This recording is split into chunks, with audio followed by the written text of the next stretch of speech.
I tried Arch app for 7 days. Here's the shocking truth. When I tried the Arch app, I thought it was just another crypto wallet. But after 7 days, the shocking truth is that Arch is less about trading and more about redefining how people invest in digital assets altogether. On day 1, the setup took less than 5 minutes. Arch positions itself as a bridge between traditional finance and crypto, giving you access to diversified, tokenized investment portfolios, not just single tokens.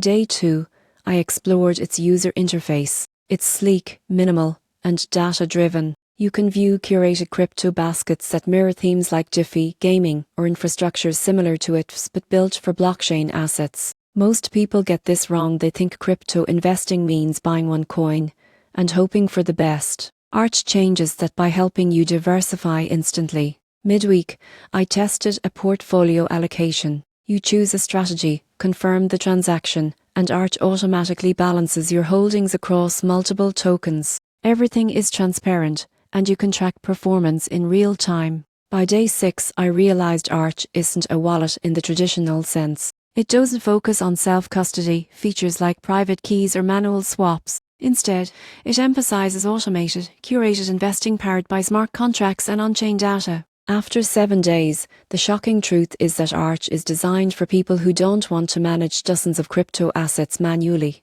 It's for those who want simplicity, balance, and data-backed exposure to the crypto market.